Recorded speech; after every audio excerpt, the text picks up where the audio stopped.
آئیے کتاب رحمت سورہ الکہف اٹھائیں۔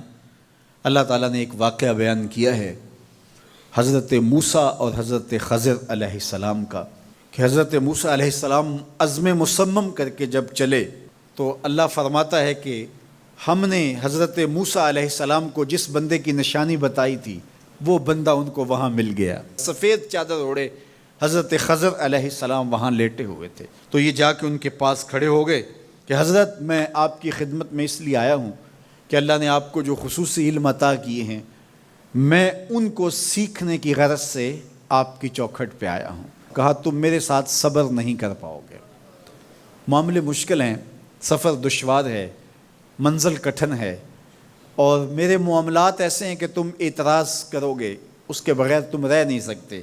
حضرت موسیٰ علیہ السلام نے کہا اگر اللہ نے چاہا تو آپ دیکھیں گے میں صبر کروں گا اور آپ کے کسی حکم کی کسی کام کی میں نافرمانی نہیں کروں گا، کسی کام کا انکار نہیں کروں گا۔ کہا کہ اچھا شرط یہ ہے کہ جو میں کروں اس پر تم اعتراض نہیں کرو گے، سوال نہیں کرو گے، یہاں تک کہ میں خود ہی نہ بتاؤں۔ تو کہا کہ یہ شرط ٹھہری، میں کوئی بات نہیں کروں گا۔ فانطلقا، دونوں چل پڑے، دریا کے پار جانا تھا۔ جو کشتی کا مالک تھا، کشتی بان تھا، وہ حضرت خضر علیہ السلام کو جانتا تھا تو اس نے کرایہ بھی نہیں لیا، لیکن جب کشتی پر سوار ہوئے تو عصا مار کے حضرت خضر علیہ السلام نے کشتی کا ایک پھٹا توڑ دیا۔ تو بے ساختہ حضرت موسیٰ علیہ السلام نے کہا آپ نے پھٹا توڑ دیا، یہ سارے ڈوب جائے؟ کہا میں نے کہا تھا نا تم میرے کاموں پہ صبر نہیں کر پاؤ گے۔ تو حضرت موسیٰ کو یاد آیا، کہا میں بھول گیا تھا، اس پر مواخذہ نہ کیجیے۔ پھر دونوں چل پڑے، بچے کھیل رہے تھے، ایک خوبصورت لڑکا وہ بھی بچوں میں کھیل رہا تھا۔ حضرت خضر آگے بڑھے اور اس کی گردن مروڑ دی، اس کو قتل کر دیا۔ صاحب شریعت تھے حضرت موسیٰ علیہ السلام، نہ رہ سکے، پھر بول پڑے ایک جان کو بغیر کسی جان کے بدلے میں قتل کر دیا، اس نے گوایا کیا تھا ہمارا؟ آپ نے بہت ہی جو ہے وہ غلط کام کیا، یہ کام اچھا نہیں کیا آپ نے۔ کہا میں نے کہا نہیں تھا کہ تم میرے ساتھ صبر نہیں کر پاؤ گے۔ کہا ایک موقع اور دے دیجئے، اب اگر میں نے کوئی اعتراض اٹھایا تو پھر دوبارہ مجھے آپ اپنی صحبت میں نہ رکھیے، عذر تمام ہو جائے گا۔ پھر دونوں چل پڑے، یہاں تک کہ ایک بستی میں دونوں آئے تو آپ نے بستی والوں سے کہا کہ ہم مہمان ہیں، آپ ہماری مہمان نوازی کیجیے، کھانا کھلائیے۔ تو انہوں نے انکار کر دیا، کہا کہ ہم تو آپ کو بلایا نہیں ہے، آپ خود آئے ہیں، آپ اپنے کھانے کا خود انتظام کیجیے۔ گزر رہے تھے گلی سے تو ایک دیوار گرنا چاہ رہی تھی، تو جلدی سے اس دیوار کو مرمت کر دیا۔ کہا حضرت ہم اگر چاہتے تو اس پہ اجر لے سکتے تھے، انہوں نے ہمیں کھانا تک نہیں دیا اور ہم ان کی دیواریں سیدھی کر رہے ہیں۔ کہا اب تمہاری میری جدائی ہو گئی، تم نے یہ بھی اعتراض کر دیا۔ تو انہیں یاد آیا کہ وہ یہ بھی اعتراض ہو گیا۔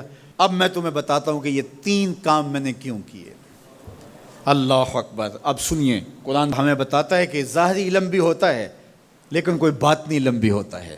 کہا وہ پہلی بات کشتی والی سنو، یہ 2 مسکین بچوں کی کشتی تھی، ان کے گھر کا چولہا اس کی کمائی سے جلتا تھا۔ دریا کنارے کنارے ایک ظالم بادشاہ رہا تھا جو لوگوں کی کشتیاں چھین رہا تھا، ہم نے تھوڑا سا عیب لگا دیا، وہ ٹوٹی کشتی چھوڑ کے چلا گیا۔ اب وہ تھوڑے سے پیسے لگا کے کشتی مرمت کرا لیں گے، گھر کا چولہا جلتا رہے گا، بتاؤ اچھا کیا یا برا کیا؟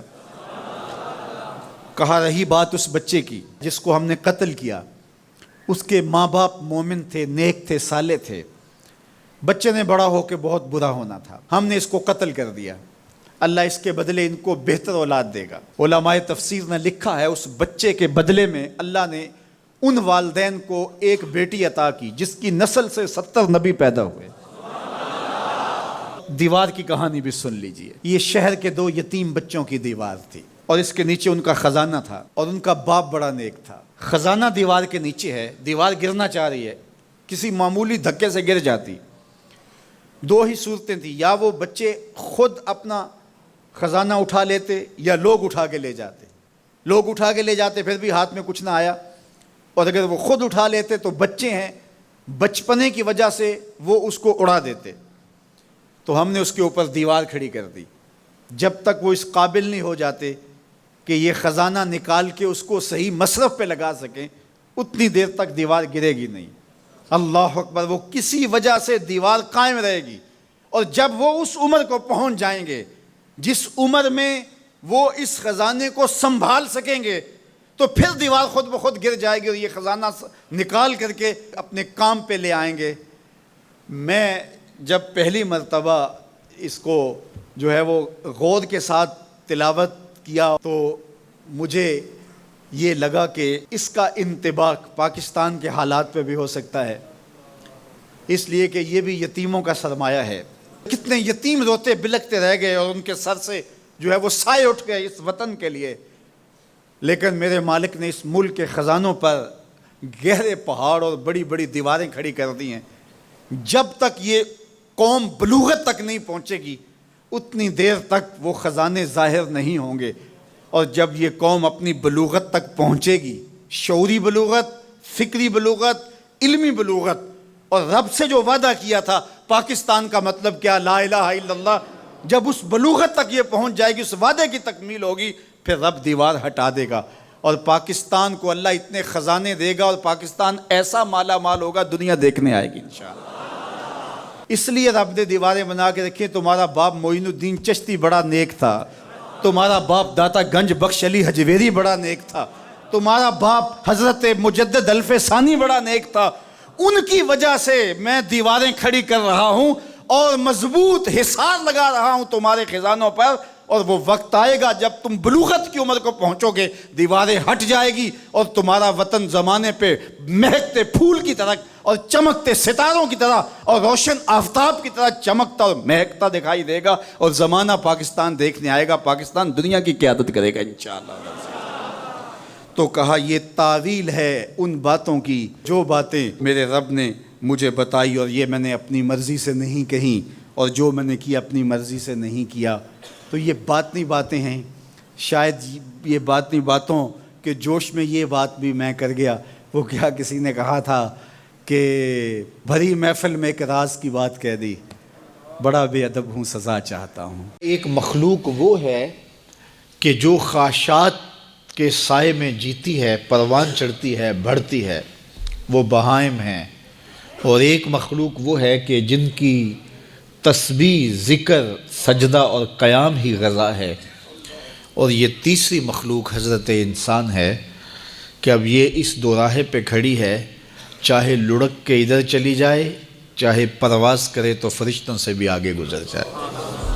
اب یہ اس کا اختیار ہے۔ حضرت انسان اللہ کی تخلیق کا شاہکار ہے، تو وہ لڑک کے چوپایوں جیسے کام کرے تو پھر چوپایا تو وہ ہوا ہی ہوا، لیکن فرمایا بل ہم عدل، بلکہ چوپایوں سے بھی گزر گیا ہے، اس لیے کہ چوپائے کے پاس تو تھا ہی وہ جو اس نے کیا، اور اس کے پاس چراغ علم بھی تھا، جگمگاتی راہیں بھی تھی، جنت کے راستے بھی تھے۔ یہ آسمان کی طرف پرواز کرنے کی بجائے زمین کی طرف لڑک گیا تو یہ چوپایوں سے بھی بدتر ہے۔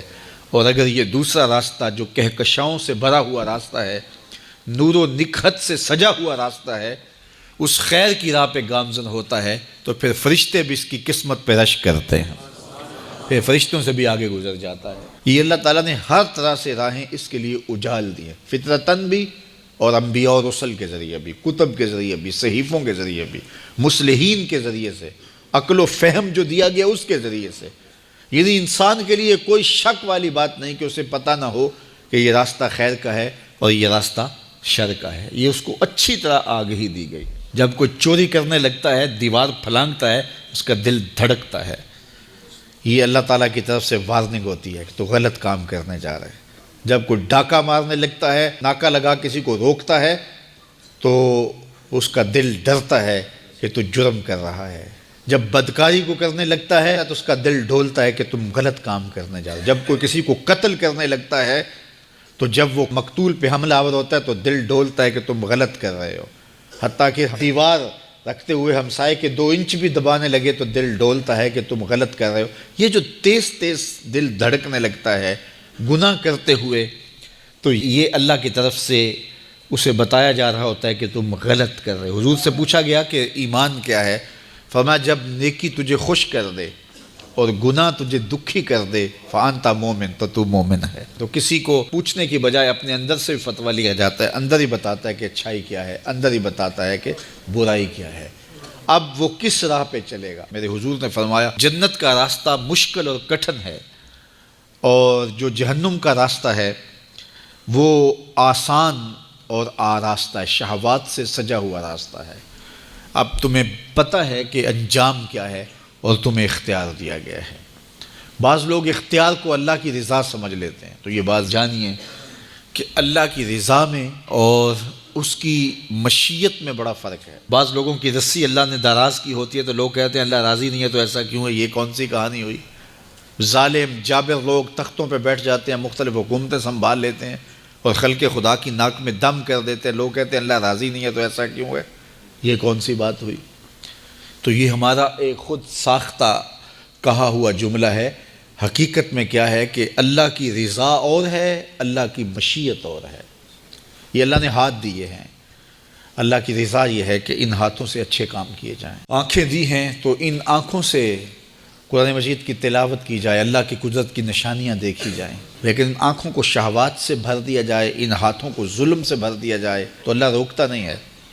ایسا نہیں ہے کہ بندہ گالی دینے لگے تو زبان ٹیڑھی ہو جائے، ایسا نہیں ہے کہ بری نظر سے آنکھوں کی بینائی کمزور ہو جائے، ایسا نہیں ہے تھپڑ مارنے لگے تو ہاتھ رک جائے، ایسا نہیں ہے کہ وہ مے خانے کی جانب چلنے لگے تو پاؤں کی انگلیاں ٹیڑھی ہو جائیں، چلا نہ جائے، ایسا نہیں ہے۔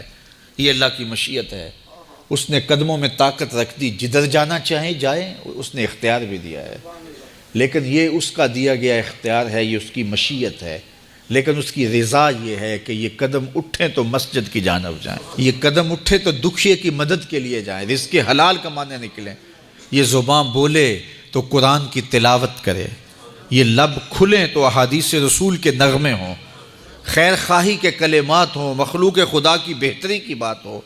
لیکن اگر کوئی گالی گلوچ دینے لگ جائے تو اس سے اللہ کی رضا نہیں۔ اللہ نے اعضاء بنا دیے اور اللہ نے انسان کو خیر و شر کی تمیز دے دی، اچھائی اور برائی کا پتہ دے دیا، اب اس کی مرضی ہے کہ وہ کدھر نکلتا ہے۔ یار جو شخص نابینا ہے اسے کیا پتا کہ یہ پھولوں کی بہاریں کیا ہوتی، جو پیدائشی نابینا ہے اسے کیا پتا ہے کہ آسمان پر بزم کواکب کے رنگ کیا ہیں، اسے تتلی کے پروں میں قدرت کی صنائی کا کیا اندازہ ہو سکتا ہے، اسے مور کے پروں میں رنگوں کی مینا کاری کا کیا اندازہ ہو سکتا ہے، اسے پھوٹتے جھرنوں، بہتی ندیوں اور کوسے قضا کی رنگینی اور دھنک کی شوخیوں کا لطف کیسے نصیب ہو سکتا ہے، اس کو کیا پتا حسن کیا ہوتا ہے، اس کو کیا پتا جمال کیا ہوتا ہے۔ اسی طرح جس کے دل کی آنکھ اندھی ہے اسے کیا پتا ہے کہ جمال خدا کیا ہوتا ہے، اسے کیا پتا ہے کہ سجدے کی لذت کیا ہوتی ہے، اسے کیا پتا ہے رکوع اور قیام کا مزہ کیا ہوتا ہے، اسے کیا پتا ہے کہ روزے کا سرور کیا ہوتا ہے۔ تو اگر ہم اپنے دل کے میل اتاریں گے تو دل کی آنکھیں کھلیں گی تو پھر زندگی کا لطف آنا شروع ہوگا، پھر پتہ چلے گا اسلام کیا ہے، پھر پتہ چلے گا دین کیا ہے۔ اللہ اکبر۔ اسی لیے قرآن نے کہا من کان فی ھذہ اعمی فہو فی الآخرۃ اعمی واضل سبیلا، جو دنیا میں اندھا رہا کل قیامت کے دن بھی نابینا اٹھایا جائے گا۔ اس سے ان آنکھوں کی بے نوری مراد نہیں ہے، دل کی بے نوری مراد ہے۔ اقبال نے کہا تھا دل بینا بھی کر طلب خدا سے، کہ آنکھ کا نور دل کا نور نہیں، آنکھ کا نور اور ہے دل کا نور اور ہے۔ تو جس طرح آنکھ بے نور ہو جائے، آنکھ پر دھند، جالا، ککرے اور سفید اور کالا موتیا اتر آئے تو ہم سب کچھ بیچ کر کے بھی آنکھوں کا نور خریدنے کی کوشش کرتے ہیں، تو یار کبھی اجڑے ہوئے دل کا بھی تو علاج کرواؤ۔ علاج تمہارے گھر میں پڑا ہے، راتوں کی تنہائیوں میں اٹھ کے قرآن پڑھو اور ساتھ رویا کرو، دیکھنا دل کے میل اترنا شروع ہو جائیں گے، اور دل کے پردے سے وہ غلاستیں جب اتریں گی تو پھر پتہ چلے گا کہ دل جمال یار کیسے دیکھتا ہے، دل کی دنیا کیا ہے۔ وچئی بھیڑے وچئی جھیڑے وچئی ونج مہانے ہو، 14 طبق دلے دے اندر تمبو وانگوں تانے ہو، پھر پتہ چلے گا یہ دل دنیا کیا ہے، پھر اس کی تڑپ، اس کی بے چینی، اس کا اضطراب زندگی کا حاصل بن جائے گا۔ پھر زندگی کی بے چینیاں، دل کی بے چینی اور دل کا محبوب کی یاد میں تڑپنا تمہیں سرور دے گا، پھر تم ایک ایک عضو میں دل مانگو گے۔ وہ مزہ دیا تڑپ نے میری آرزو ہے یا رب، وہ مزہ دیا تڑپ نے میری آرزو ہے یا رب، میرے دونوں پہلوؤں میں دل بے قرار ہوتا۔ پھر سمجھ آئے گی کہ یہ دل کتنی قیمتی شے ہے۔ اللہ نے بدن میں آنکھیں بھی دو رکھی ہیں، کان بھی دو رکھے ہیں، ہاتھ اور پاؤں بھی دو رکھے ہیں، لیکن دل ایک ہی رکھا ہے، اور دل عرش اللہ ہے، اللہ کا عرش ہے، پھر پتہ چلے گا۔ تو آئیے دل سے زنگ اتاریں، میل اتاریں، دل مصفہ ہو، دل خوبصورت بن جائے، پھر دل کی کشکول پھیلا کے پھر عرض کریں ہر تمنا دل سے رخصت ہو گئی، اب تو آجا، اب تو خلوت ہو گئی۔ لیکن یہ میل کچیل سے ہٹا ہوا ہوگا تو گندی جگہوں پہ محبوب تو نہیں آتے ہیں۔ تو حسد، حقد، کینے، بغض، نفرتیں یہ ہم پالے رکھتے ہیں، اپنی زندگی کو ہم نے خود بوجھل بنایا ہوا ہے۔ میاں حسد کرنے سے محسود کا کیا ہوگا؟ ہم اپنے آپ کو تلخی میں مبتلا کیے ہوئے ہیں۔ بغض رکھنے سے مبغوض کا کیا ہوگا؟ ہم اپنے آپ کو بوجھ میں مبتلا کیے ہوئے۔ تو اپنے دل سے یہ سارے بوجھ اتار کر کے جب دل کو مصفہ اور مزکہ کریں گے تو پھر دیکھیے کہ دل کے آئینے میں کیسے جمال یار دکھائی دیتا ہے۔ تو اس دل کی اصلاح ہوگی کثرت کے ساتھ قرآن مجید کی تلاوت کرنے سے۔ تو راتوں کی تنہائیوں میں اٹھ کے قرآن پڑھو، دیکھنا کہ کیسے دل کے زنگ اترتے ہیں۔ بعض لوگ بڑی عجیب خبر سناتے ہیں، میاں تمہیں کیسے پتہ؟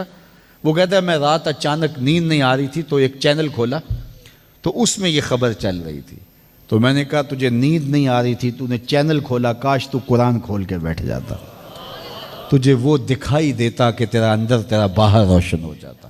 تو راتوں کی تنہائیوں میں اٹھ کے قرآن مجید پڑھنے کا مزاج پیدا کریں، اپنی صبح کا آغاز قرآن مجید کی تلاوت سے کریں، اپنے دن کو سمیٹیں، سونے کی تیاری کریں، سورہ ملک سے اپنے معاملات کو سمیٹیں۔ یہ چند دن کر کے دیکھ لیں، اور اگر آپ کو معاشی مسائل ہیں، مشکلات ہیں، تو سورہ واقعہ اس کے لیے اکسیر ہے۔ صرف 3 رکوع ہیں، اتنی اکسیر کہ جس کی زندگی میں سورہ واقعہ آ گئی وہ مشکلات میں مبتلا نہیں ہوتا، اللہ اس کے لیے رزق کے دروازے کھول دیتا ہے۔ عمومی طور پہ جب نکاح ہوتا ہے تو خاتون نے گھر چھوڑ کے شوہر کے گھر میں آنا ہوتا ہے۔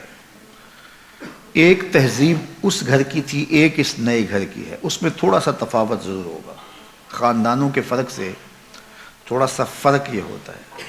تو خاتون یا تو اس سانچے میں خود کو ڈھال لے، یا پھر وہ خاندان خاتون کے مزاج کے مطابق ڈھل جائے، دونوں میں سے ایک ہوگا، تب موافقت پیدا ہوگی۔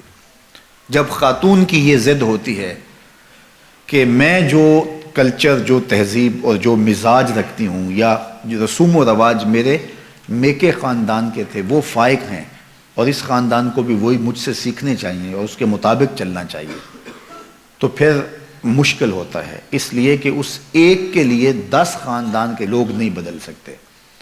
تو اگر یہ اپنے آپ کو ان 10 لوگوں کے مزاج کے مطابق ڈھال لے، ایسا مزاج نہیں جو شریعت سے متفاوت ہو، عمومی طور پہ ہمارے جو معاشرتی معاملات ہیں اس میں اگر وہ اپنے آپ کو ڈھال لے تو یہ اس کے لیے آسان ہوگا۔ یہ جس جگہ گئی ہے وہاں جا کے اس مزاج میں، وہ کہتے ہیں نا کہ جیسا دیس ویسا بھیس، تو وہ وہاں جا کے اس بھیس کو پہن لے تو یہ عجیب نہیں لگے گی، لیکن وہ اس پورے گاؤں کے اندر سے ایک خاندان اس بھیس کو اختیار کرے جو یہ لے کر کے آئی ہے، تو وہ اپنے خاندان کے اندر بھی عجیب لگیں گے، اور جو ہے وہ بالخصوص کہیں گے کہ بس یہ تو اس خاتون نے ان کو اپنے نرغے میں لے لیا۔ تو جو شریعت بیضاء کا مزاج ہے اس میں اچھی چیزیں اس خاندان میں آہستہ آہستہ منتقل کر دی جائیں، یہ تو ایک خیر کی بات ہے، لیکن عمومی رویے جو رواج کی حد تک ہیں اور شریعت سے متصادم نہیں ہیں وہ خاتون کو ہی بدلنا ہوگا۔ اور جب خاتون اس بات کی ضد کرتی ہے کہ میرے مزاج کے سانچے میں یہ ڈلیں تو پھر تناؤ پیدا ہو جاتا ہے اور الجھاؤ پیدا ہوتا ہے، اور یہ الجھاؤ بالآخر طلاق تک جا پہنچتا ہے۔ تو اس چیز کا خاتون کو بالخصوص خیال رکھنا چاہیے۔ خاوند کو اندھیرے میں رکھنے کی وجہ سے بھی باہم تناؤ پیدا ہوتے ہیں۔ بعض خواتین بہت چالاک بننے کی کوشش کرتی ہیں اور بہت سارے چھوٹے چھوٹے امور میں گھر کے اخراجات اور دیگر معاملات سے لے کر کے جو ہے وہ خاندان کے دیگر امور تک اپنے خاوند کو اندھیرے میں رکھنے کی کوشش میں لگی رہتی ہیں۔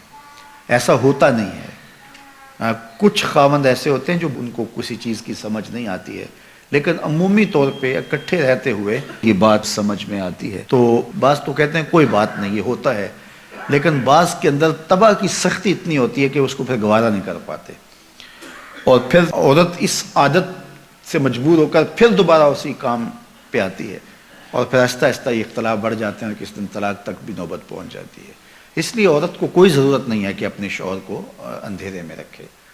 شوہر اس کو جتنی اجازت دیتا ہے، جتنا آگے بڑھنے کی، اخراجات کے حوالے سے، رشتہ داروں کے ساتھ معاملت کے حوالے سے، اور دیگر جو ہے وہ معاشرتی تعلقات کے حوالے سے بیوی کو اتنا ہی آگے بڑھنا چاہیے، اور شوہر کی مرضی، مشاورت اور رضا کے مطابق ہونا چاہیے. تو اس سے انشاءاللہ ایک خوبصورت ازدواجی زندگی جنم لیتی ہے. لیکن اگر خاتون کہے کہ بس نہیں ہے، میں خود اپنی مرضی کی مالکہ ہوں اور شوہر کو میں پتہ بھی نہیں چلنے دوں گی اندھیرے میں، تو ایک دن جب اس کی خبر اس کو ہوتی ہے تو پھر ایک دم اس کا غصہ عود کر آتا ہے، جس کے نتیجے کے اندر تلخی پیدا ہوتی ہے. تو خاتون کو یہ کبھی نہیں کرنا چاہیے، شوہر کو کبھی بھی اندھیرے میں نہیں رکھنا چاہیے. اس کی زندگی کھلی کتاب کی طرح اس کے شوہر کے سامنے ہونی چاہیے. حتیٰ کہ اس نے اپنے ماں باپ کو بھی ملنے کے لیے جانا ہے تو اس کو چوری نہیں جانا چاہیے، اپنے شوہر سے پوچھ کے جانا چاہیے.